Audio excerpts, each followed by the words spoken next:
This year, America celebrates its 250th birthday, and the Piedmont Triad played an important role in our country's independence. Now, over the next year, we're going to feature our area's contributions as part of a project we're calling the Spirit of the Piedmont 250. And one of the battles that delivered a deep blow to the British that would set off a chain reaction to bring the war to the end happened right here in the Piedmont, the Battle of Guilford Courthouse. I learned why losing that battle sometimes means winning the war. After 250 years, the history and spirit of the Revolutionary War lives in Greensboro.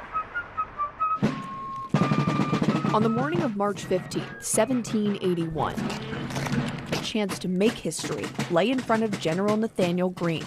Well, the battle was the culminating fight of the Southern Campaign of 1780-81, which was a last-ditch British effort to reclaim control of His Majesty's southern colonies.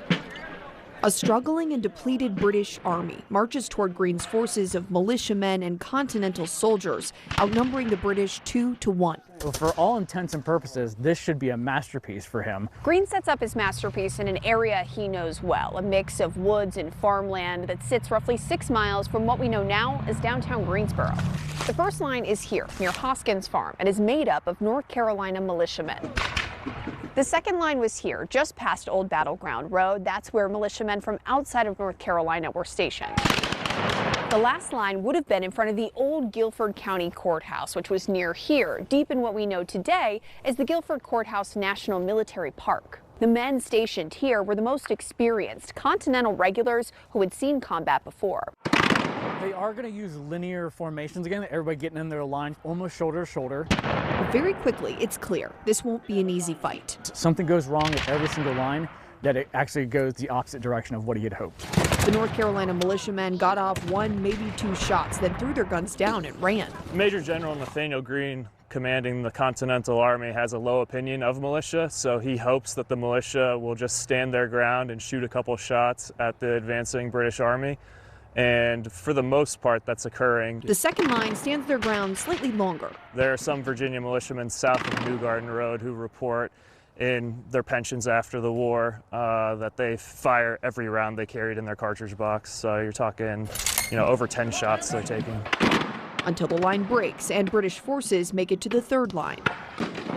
Greene would call the fighting there with the most experienced soldiers long and severe. Some of the fighting there was hand-to-hand, and some of the officers said they had never seen such fighting in their military career.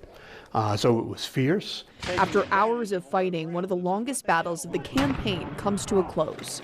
I imagine what those British soldiers who had fought over 2 hours, they had marched a dozen miles that day, no one had eaten breakfast that morning, had engaged in a major battle here, and lay exhausted on the field afterwards with the sounds of the rain falling, the agony of men in distress, the agony of animals who'd been hurt, all through the woods. In the agony, the British took over the field and secured a victory, but had to come to terms with more than 500 wounded, killed, or missing. It set off a debate not only here but in England about the wisdom of continuing the war. Proving Greene's words to be true. I think that sums up his strategy, always to be able to fight again. He lost all of the battles tactically that he fought here in the South, but strategically he won the war. Losing the battle can win you the war. We fight, get beat, rise and fight again. Well, and after battle, the British marched to Wilmington for more supplies and help. Isolated outfits of the British Army fell to Greene's men in the South. Eventually, the British only controlled the coast of the Carolinas and Georgia. Cornwallis abandoned any hope of a successful Southern campaign and turned to Virginia, where the war would end in Yorktown.